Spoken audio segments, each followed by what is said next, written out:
ৰাইজৰ দলৰ সন্মানীয় সভাপতি অখিল গগৈ ডাঙৰীয়াৰ পত্নী তথা বি বৰুৱা মহাবিদ্যালয়ৰ অধ্যাপিকা ডক্টৰ গীতাশ্ৰী তামুলী সম্পৰ্কে ৰাজ্যত যি চৰ্চা চলিছে বা অসমৰ মুখ্যমন্ত্ৰী ডক্টৰ হিমন্ত বিশ্ব শৰ্মা ডাঙৰীয়াই বিধানসভাত যি বক্তব্য প্ৰদান কৰিছে গীতাশ্ৰী তামুলী ডাঙৰীয়ানী সম্পৰ্কে, তাৰ পাছতে সমগ্ৰ ৰাজ্যত এটা চৰ্চা হৈছে।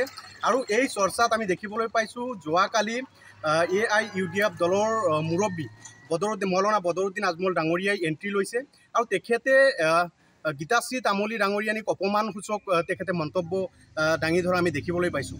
তেখেতৰ এই মন্তব্যক সমগ্ৰ নাৰী জাতিক অপমান কৰিছে আৰু মৌলানা বদৰুদ্দিন আজমল ডাঙৰীয়াই আচলতে মৌলানা সমাজটো, তেওঁ যিহেতু এজন মৌলানা আৰু মৌলানা সমাজটোক তেখেতে অপমানিত কৰিছে। আমি দেখিবলৈ পাইছোঁ তেওঁ যিটো শব্দ প্ৰয়োগ কৰিছে, এই শব্দটোৱে আমি কোনো পধ্যেই সহজভাৱে মানি ল'ব পৰা নাই আৰু কোনো সভ্য সমাজেও তেখেতৰ এই বক্তব্য বা তেখেতৰ এই বাক্যক সহজভাৱে ল'ব পৰা নাই।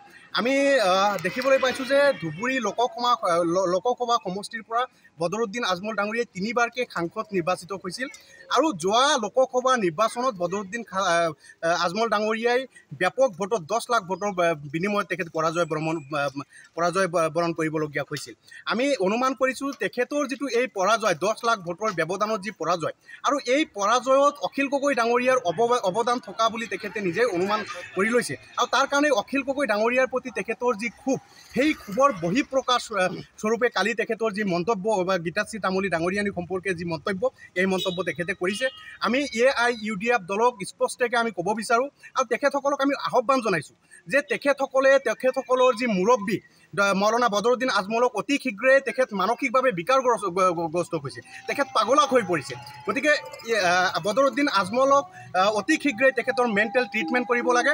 আমি এই আহ্বান AIUDF দলক জনাইছোঁ আৰু AIUDF দলে যদি তেওঁৰ ট্ৰিটমেণ্টৰ ব্যৱস্থা কৰিব নোৱাৰি স্পষ্ট কৰিব লাগে আমি ছাত্ৰ মুক্তি সংগ্ৰাম কমিটিয়ে তেখেতৰ যি যাৱতীয় ব্যৱস্থা মেণ্টেল ট্ৰিটমেণ্টৰ ব্যৱস্থা, সেই সমগ্ৰ ব্যৱস্থা আমি ছাত্ৰ মুক্তি সংগ্ৰাম কমিটিয়ে কৰিম।